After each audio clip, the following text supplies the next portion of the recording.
Right now, beneath your feet, under continents and ocean floors, there are reservoirs of liquid hydrocarbons that took 300 million years to form. We call it oil. In 150 years, we have burned through a significant portion of what took hundreds of millions of years to create. Today, we answer three questions.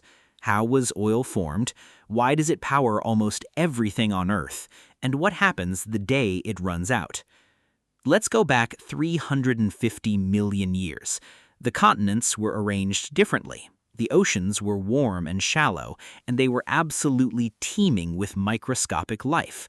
Phytoplankton, algae, zooplankton, microscopic organisms living and dying in their trillions, every day for millions of years. When they died, they sank. The ocean floor was anoxic, depleted of oxygen. Critical. In low oxygen conditions, dead organisms don't fully decompose. They accumulate, layer by layer. Over millions of years, sediment buried these organic remains deeper and deeper. Sand, silt, clay. The weight above created enormous pressure. At roughly 60 to 120 degrees Celsius, the oil window, heat and pressure crack complex organic molecules into simpler hydrocarbon chains. Hydrogen and carbon. This is crude oil. This process takes 10 to 100 million years. There is no shortcut. What took nature 100 million years to make, we can burn in a single afternoon.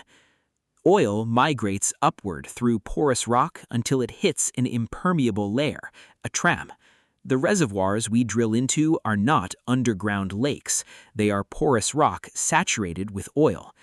An oil refinery separates crude oil by boiling point, fractional distillation. Each fraction becomes a different product. This is where one ancient liquid becomes the substance of modern civilization. Top of the column, LPG, the gas in your kitchen stove. Slightly lower, naphtha, the raw material for plastics. Then gasoline, then jet fuel, then diesel. At the bottom, asphalt and lubricants. 3 reasons oil won. 1. Energy density. A liter of gasoline holds 34 megajoules. The equivalent energy in a battery weighs 50 times more.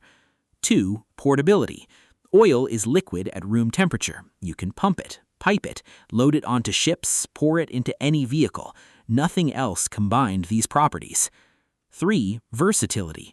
The same barrel of crude oil becomes aviation fuel, plastic, medicine, fertilizer, or road surface. No other raw material on Earth approaches this range. Look around you right now. Almost everything you see was made from oil, transported using oil, or manufactured by oil-powered machines. Oil is not just fuel. It is the physical substance of modern civilization. Now, what happens the day oil runs out? Let's run the thought experiment. All oil, stopping, tomorrow. Day 1. Global aviation stops within 48 hours. Commercial aircraft carry only days of reserve fuel. Departure boards flash canceled across every airport on Earth. Within 1 week, food supply chains fail. Grocery stores carry 3 to 5 days of inventory. They are restocked daily by diesel trucks. Those trucks have stopped. Modern agriculture runs on oil at every stage. Diesel tractors, oil-based fertilizers, petrochemical pesticides. Without these, crop yields collapse 50 to 70%. The world produces barely enough food for 8 billion people at full capacity. A 50% yield collapse means mass starvation within months. Healthcare collapses simultaneously.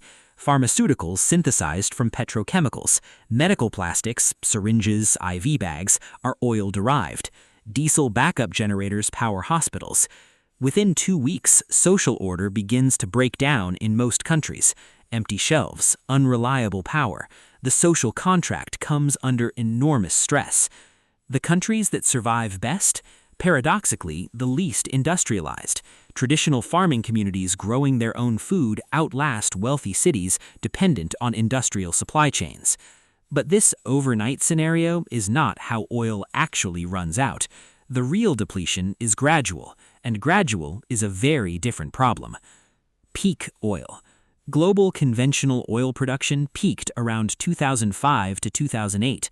What kept total production rising was unconventional oil, shale, tar sands, deep water, more expensive, more damaging.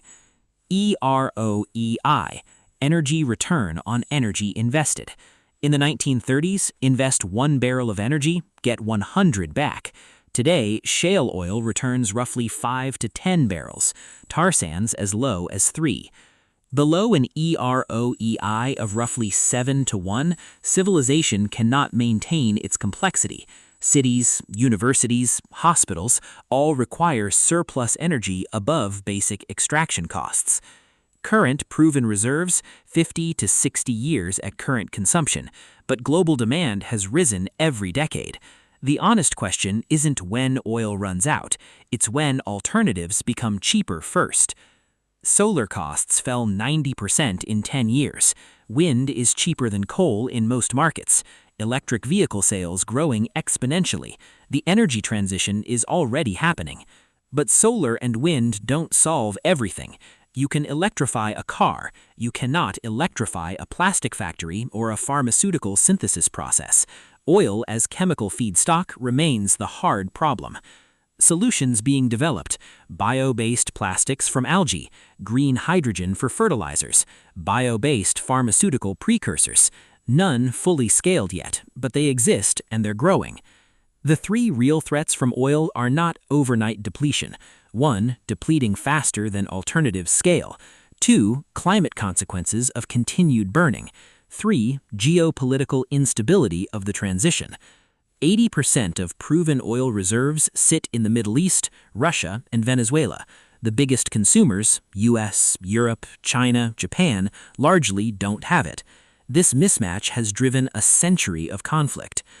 The energy transition creates new dependencies too. Electric vehicles need lithium, cobalt, nickel. 60% of the world's cobalt comes from the Democratic Republic of Congo. Same problem, different map. Norway, 98% renewable electricity. Iceland, almost entirely geothermal. Denmark regularly produces more wind power than it consumes. The technology works. The question is speed and scale. The transition is not like switching phones.